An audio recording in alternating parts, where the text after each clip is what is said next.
Assalamualaikum warahmatullahi wabarakatuh. Perkenalkan, saya Aisyah Fadilah dengan BP 181532063 akan mempresentasikan proposal penelitian saya, yaitu pengaruh kinerja asisten dosen terhadap pemahaman mahasiswa pada mata kuliah akuntansi keuangan lanjutan.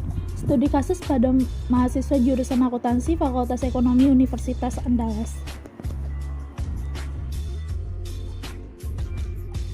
Pertama, mari kita bahas mengenai bab 1, yaitu pendahuluan.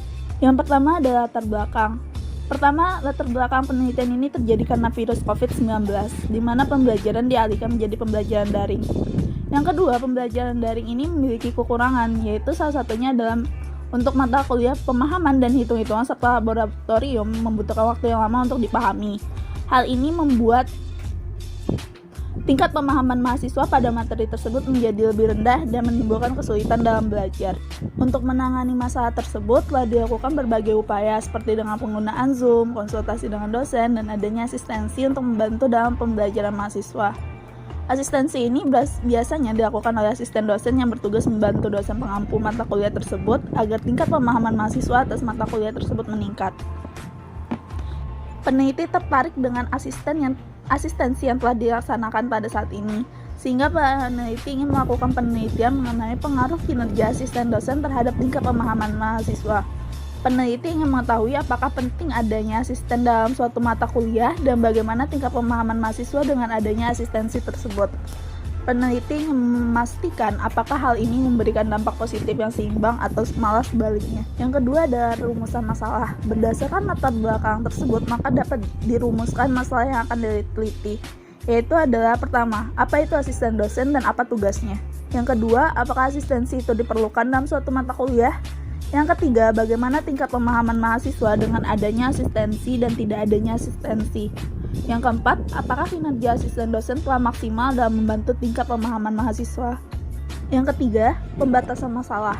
Agar pembahasan masalah ini tidak menyimpang, maka pembatasannya akan dibatasi pada yang pertama adalah mata kuliah akuntansi keuangan lanjutan, yang kedua mahasiswa jurusan akuntansi Universitas Andalas, yang ketiga adalah kinerja asisten dosen yang mengampu mata kuliah tersebut.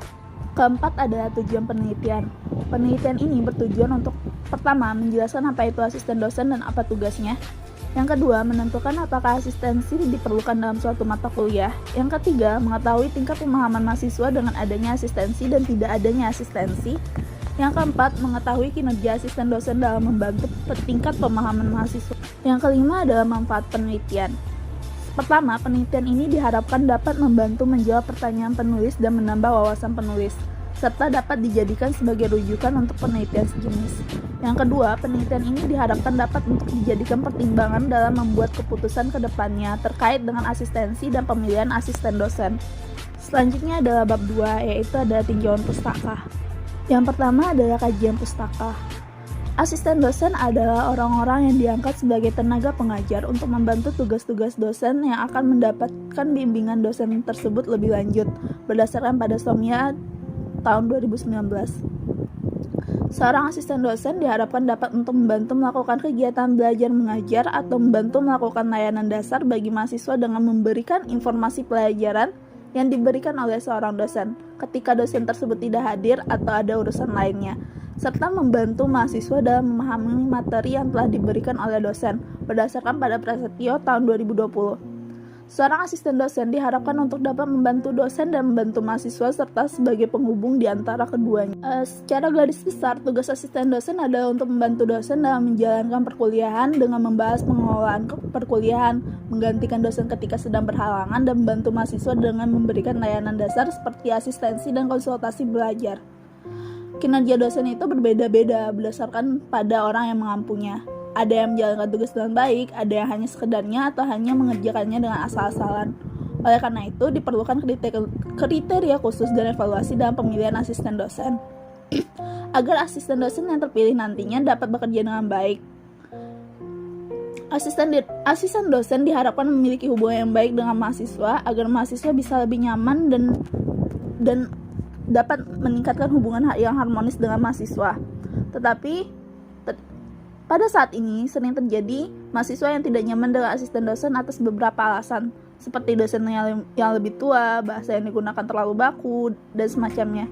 Oleh karena itu, asisten dosen diharapkan untuk dapat lebih terbuka dengan menyesuaikan diri dengan mahasiswa. Pada umumnya juga mahasiswa masih belum memaksimalkan fungsi dari asistensi yang telah diadakan. Saat ini banyak mahasiswa yang berpikir bahwa kelas asistensi tidak terlalu meningkatkan pemahaman mereka, sehingga mereka lebih memilih untuk tidak menghadiri kelas asistensi. Asisten dosen harus dapat merangkul mahasiswa sehingga tidak terjadi kesenjangan belajar antara mahasiswa tersebut. Hal ini juga akan berpengaruh terhadap kinerja yang dimiliki oleh asisten dosen tersebut. Penilaian kinerja asisten dosen dapat dinilai dengan menggunakan kuesioner yang disebar kepada mahasiswa ataupun melalui sistem khusus yang dimiliki oleh universitas. Evaluasi ini sangat penting untuk dilakukan agar meningkatkan kredibilitas serta meningkatkan efisiensi perkuliahan, serta dapat berdampak pada tingkat pemahaman mahasiswa yang lebih baik. Yang kedua adalah kerangka teori. Setelah melakukan kajian pustaka, dapat diketahui bahwa asisten dosen adalah orang yang diangkat sebagai tenaga pengajar untuk membantu tugas-tugas dosen, serta membantu mahasiswa dalam pembelajaran.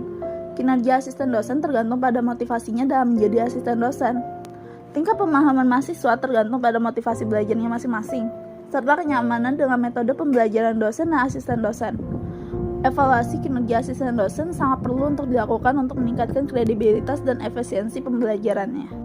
Yang ketiga adalah hipotesis penelitian. Peneliti mengindikasi terdapat hubungan positif antara tingkat kinerja dosen dan asisten dosen dengan tingkat pemahaman mahasiswa. Dikarenakan dengan semakin baiknya seorang asisten dosen dalam menjalankan tugasnya, maka semakin baik pula respon mahasiswa serta dapat meningkatkan pemahaman mereka masing-masing. Selanjutnya adalah bab 3, yaitu adalah metode penelitian. Yang pertama adalah jenis penelitian yang akan digunakan. Jenis penelitian yang akan digunakan oleh penulis ada penelitian kuantitatif, di mana merupakan sebagian besar pengaruh variabel bebas terhadap variabel terikat. Metode penelitian ini menggunakan analisis data bersifat kuantitatif atau statistik dengan tujuan untuk menguji hipotesis yang telah ditetapkan. Pendekatan penelitian yang digunakan adalah pendekatan asosiatif, yaitu penelitian yang bertujuan untuk mengetahui hubungan antara dua variabel atau lebih. Yang kedua ada populasi, sampel, dan teknik pengambilan sampel. Populasi penelitian ini adalah mahasiswa akuntansi Fakultas Ekonomi Universitas Andalas, dan metode sampling yang digunakan untuk penelitian ini adalah non-probability sampling, yaitu purposive sampling. Yang ketiga ada sumber data dan skala pengukuran. Sumber data yang dilakukan pada penelitian ini adalah data primer yang didapatkan melalui kuesioner yang dibuat oleh peneliti. Skala pengukuran yang digunakan adalah skala numerikal 5 poin dengan kutub yang berlawanan, yaitu setuju dan tidak setuju, di mana nanti ada responden akan memberikan pendapat mereka apakah mereka sangat tidak setuju, yaitu dengan numerikal 1 sampai dengan numerikal 5, yaitu dengan sangat setuju.